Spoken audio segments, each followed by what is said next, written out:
Depuis plus de 12 000 ans, un secret, vieux comme le monde, s'est glissé entre les fissures du temps. Un message, codé, crypté, gravé dans la pierre par une société secrète. Et pourtant, il ne nous a jamais quittés. Disparu, oublié, puis redécouvert. Chaque époque, chaque civilisation a voulu effacer sa trace. De l'Atlantide à nos jours, des pyramides de Gizeh aux cathédrales gothiques, en passant par les châteaux oubliés de France, des bâtisseurs énigmatiques ont dissimulé, sous nos yeux, un avertissement. Mais quel est ce message ? Pourquoi ces symboles ont-ils traversé les âges pour nous être révélés maintenant ? Chaque pierre, chaque structure, chaque architecture semble nous murmurer un secret, un avertissement, un futur que nous sommes peut-être destinés à affronter. Mais l'histoire ne se dévoile jamais complètement. Et peut-être qu'elle ne se dévoilera qu'au moment où il sera trop tard. Depuis la nuit des temps, les anciens bâtisseurs ont érigé des monuments bien plus profonds que leur simple apparence de tombeaux ou de lieux de culte. Chaque pierre, chaque ligne, chaque courbe semble porter en elle un message, un savoir oublié dissimulé derrière l'architecture. Les pyramides de Gizeh, par exemple, révèlent bien plus qu'une simple fonction funéraire. Leur alignement céleste, leur géométrie parfaite, leur symbolisme mathématique suggèrent une connaissance avancée du cosmos et du temps. Certains chercheurs y voient des marqueurs d'événements astronomiques majeurs, peut-être même un message adressé aux générations futures. Un code gravé dans la pierre sur les cycles cosmiques et la destinée humaine. Ce savoir pourrait remonter à une civilisation antérieure, l'Atlantide. Selon les récits antiques, ces bâtisseurs auraient transmis un héritage secret à travers les Égyptiens, les Mésopotamiens et d'autres peuples. Les temples, les formes géométriques sacrées, les nombres codés. Tout semble indiquer un langage universel destiné à préserver une sagesse oubliée, trop précieuse, et peut-être trop dangereuse, pour être révélée ouvertement. Des siècles plus tard, cette tradition refait surface dans les cathédrales gothiques. Bien plus que des lieux de prière, elles sont des livres de pierre destinés aux initiés. Leur architecture sacrée, leurs vitraux, leurs alignements astronomiques, chaque détail semble avoir été pensé pour éveiller l'âme et transmettre une connaissance invisible. À travers les âges, un même fil relie ces constructions. L'usage de la géométrie sacrée comme pont entre le visible et l'invisible. Qu'il s'agisse du nombre d'or, de la suite de Fibonacci, ou des alignements célestes, tout semble répondre à une logique cosmique, gravée dans la pierre, en attente d'être redécouverte. Ces bâtisseurs, qu'ils soient atlantes, égyptiens ou médiévaux, n'ont pas simplement laissé des monuments. Ils ont semé un message silencieux, un appel à ceux qui savent voir au-delà des apparences. Un message qui, peut-être, n'attend que notre époque pour être compris. Les pyramides de Gizeh, bien plus que de simples tombeaux, incarnent un mystère qui défie encore notre compréhension. Leurs proportions parfaites, leur géométrie sacrée et leur alignement avec les étoiles laissent entrevoir une connaissance avancée des lois cosmiques. La grande pyramide, alignée presque parfaitement sur les points cardinaux, et les 3 pyramides principales, disposées selon la ceinture d'Orion, symbole du dieu Osiris, témoignent d'un lien profond entre terre et ciel, entre l'humain et le divin. Plus qu'un hommage funéraire, ces structures pourraient être des réceptacles de savoir, gravés dans la pierre, capables de capter ou transmettre des énergies cosmiques. Leurs proportions, liées au nombre d'or et à des calculs astronomiques précis, évoquent une intention délibérée, celle de faire résonner l'architecture avec l'harmonie universelle. La chambre du roi, par exemple, pourrait avoir eu une fonction ésotérique, canalisation d'énergie, initiation ou passage vers l'au-delà. Malgré les siècles, leur stabilité fascine. Comment expliquer une telle précision technique à une époque que l'on dit primitive ? Certaines théories évoquent l'usage de connaissances perdues, peut-être même de technologies oubliées, capables d'exploiter des forces naturelles invisibles. Enfin, leur construction pourrait aussi répondre aux grands cycles célestes, comme la précession des équinoxes, que les anciens Égyptiens associaient à l'immortalité. Ces monuments seraient alors des horloges cosmiques, des observatoires métaphysiques, destinés à transmettre un savoir à ceux capables d'en déchiffrer le sens. Les pyramides, loin d'être de simples vestiges du passé, restent vivantes. Elles murmurent à travers les âges un message silencieux, une invitation à redécouvrir l'unité sacrée entre l'homme, la terre et les étoiles. Il existe, dans les replis obscurs de l'histoire, le souvenir d'un monde oublié, l'Atlantide. Décrite par Platon comme une civilisation avancée, baignée de savoir et de lumière, elle aurait disparu dans un cataclysme fulgurant. Mythe ou réalité ? Et si ce récit contenait un message bien réel, destiné aux générations futures ? L'Atlantide aurait été une civilisation maîtresse des lois de la nature et du cosmos. Un peuple d'initiés, porteurs d'un savoir si vaste qu'il en devint leur chute. Car, à force d'orgueil, ils défièrent l'ordre cosmique et furent engloutis. Mais avant leur fin, certains disent qu'ils transmirent leur héritage. un savoir codé dans la pierre, les chiffres et les astres. De l'Égypte ancienne aux Mayas, en passant par les Dogons ou les traditions védiques, un même fil se tisse, celui d'être venu d'un passé oublié, porteur d'une science céleste. Partout, le même récit, un grand déluge, un effondrement cyclique, puis une renaissance. Comme si l'histoire de l'humanité battait au rythme d'un métronome cosmique. Les sites mégalithiques anciens, aux alignements célestes millimétrés, semblent crier ce message oublié. Le ciel vous parle. Des chiffres comme le 432, omniprésents dans les traditions sacrées, dans la musique, l'architecture et les calendriers, semblent aussi porteurs d'une connaissance universelle. Une clé. Un code. Et si l'Atlantide n'avait jamais disparu, mais s'était dissoute dans la mémoire des pierres et des mythes? Et si nous étions, aujourd'hui, à l'aube d'un nouveau basculement? Les signes sont là, bouleversement climatique, crise globale, perte de repères. Peut-être n'est-il pas trop tard pour écouter ces voix venues d'un autre temps. L'Atlantide ne serait alors pas un simple mythe, mais un miroir. Un avertissement. Une promesse. Celle qu'un autre chemin est possible, si nous savons en lire les signes. Elle se dresse au cœur des cités, telles des sentinelles de pierre. Les cathédrales gothiques. Leurs flèches transpercent le ciel, comme pour atteindre l'invisible. Officiellement, elles glorifient Dieu. Mais leur architecture, leurs symboles, leurs proportions, murmurent autre chose. Et si ces édifices n'étaient pas de simples lieux de culte, mais des portails, des instruments d'éveil, des machines spirituelles dissimulées derrière le voile du sacré? Le gothique n'est pas un style. C'est un langage. Un langage de lumière et d'ombre, de géométrie sacrée et de silence. Les bâtisseurs, souvent initiés à des connaissances oubliées, travaillaient selon des plans mystérieux, guidés par des lois célestes, des ratios harmoniques, des secrets que seule la pierre pouvait porter. Le nombre d'or y est partout, comme dans les pyramides ou les temples antiques. Une convergence troublante. Et puis, il y a les symboles. Vierge noire, dragon, alchimiste, gravés dans la pierre. Des codes. Des récits cachés derrière les apparences chrétiennes. Les rosaces ne sont pas que des vitraux. Ce sont des mandalas de lumière, des roues cosmiques, activées à des heures précises comme un rituel silencieux destiné à éveiller l'âme. Certaines cathédrales suivent les lignes de Ley, ces veines énergétiques de la Terre. Elles sont placées sur d'anciens lieux sacrés, comme Chartres, bâtis au-dessus d'un sanctuaire druidique. Là, une source continue de couler, et la lumière projette parfois des messages. Des figures codées, des appels à voir au-delà. Tout semble indiquer une intention, faire vibrer l'humain à l'unisson de la terre et du ciel. Activer une fréquence intérieure, une mémoire oubliée. Les cathédrales seraient ainsi des ponts. Des dispositifs d'élévation.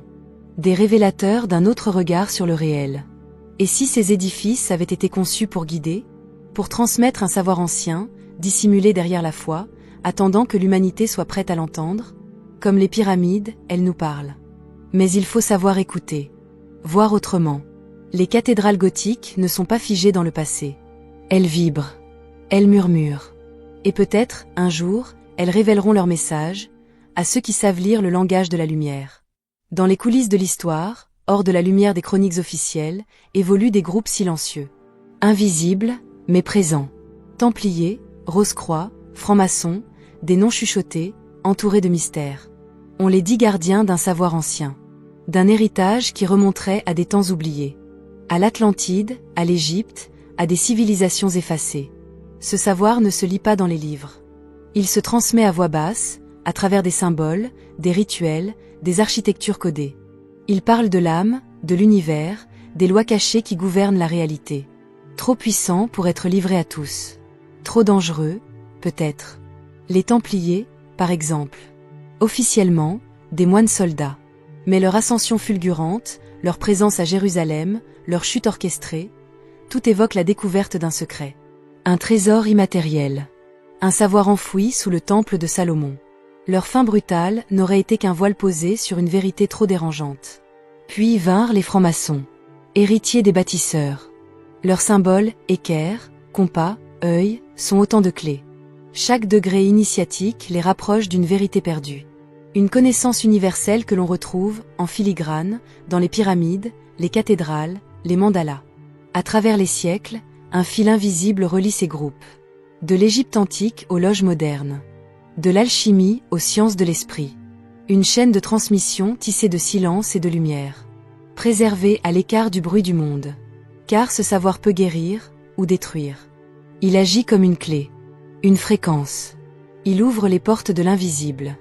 Mais il exige l'éveil, l'intention pure, le cœur clair. Et aujourd'hui, ce savoir dort-il encore dans les recoins d'institutions modernes? Peut-être. Peut-être que certains cercles œuvrent encore, dans l'ombre, observant le monde, attendant le moment où l'humanité sera prête. Car un cycle touche à sa fin. Les signes sont là. Et ceux qui savent veillent. Alors, ces sociétés ne sont peut-être pas les vestiges d'un passé oublié, mais les sentinelles d'un futur à révéler. Les gardiens d'un feu ancien. Invisible, mais vivant.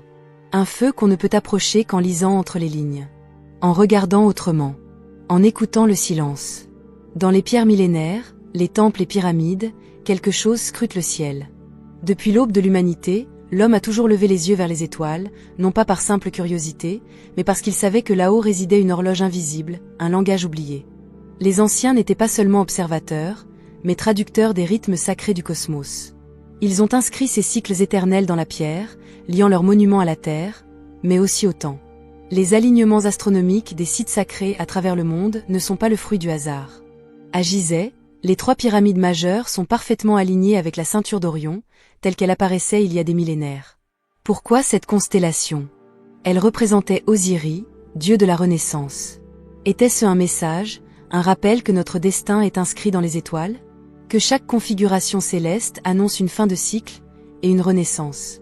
À Stonehenge, les blocs titanesques marquent les solstices, indiquant un rituel cosmique où la Terre répond à l'horloge céleste. Ce n'est pas unique. Des temples incas, des ziggourats mésopotamiennes, des dolmens oubliés. Partout, les anciens semblaient regarder vers un horizon plus vaste. Et même dans les châteaux médiévaux, comme à Rennes-le-Château, des alignements secrets suggèrent une connaissance des astres, transmise par des bâtisseurs initiés, porteurs d'un savoir astronomique ancestral. Pourquoi tant d'efforts pour suivre les astres? Peut-être parce que les anciens comprenaient un grand cycle cosmique. Les civilisations antiques parlaient d'une roue du temps, un cycle d'âge d'or, de déclin et de renaissance, lié au mouvement céleste. Ce que nous appelons la précession des équinoxes serait la clé pour lire le destin de l'humanité dans le ciel.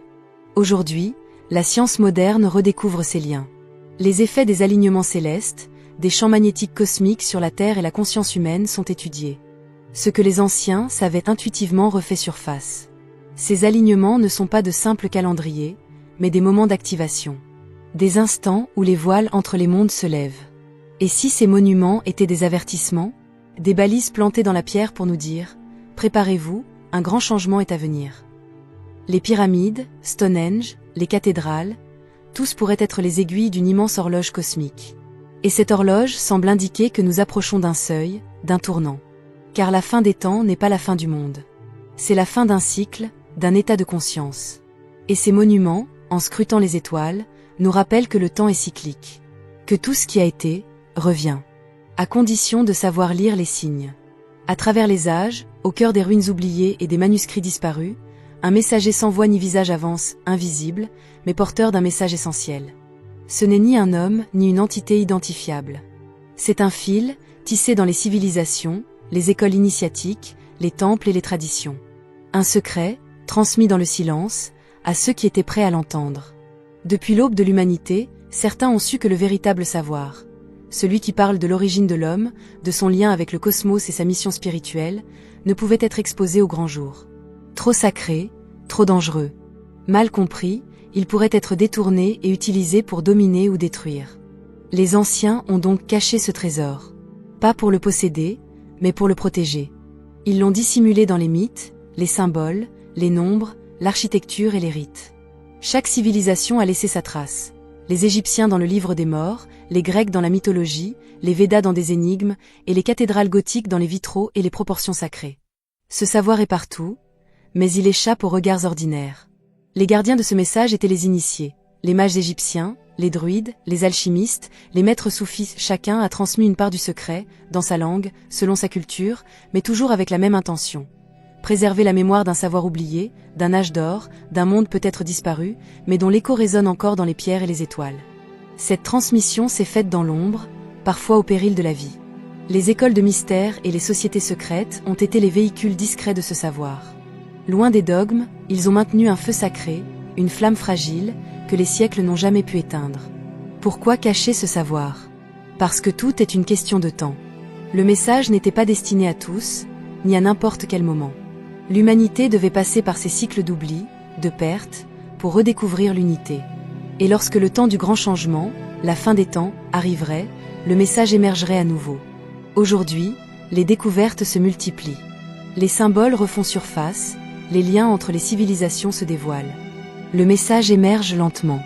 Il parle à ceux qui savent regarder, à ceux qui sentent que quelque chose de plus grand est en jeu.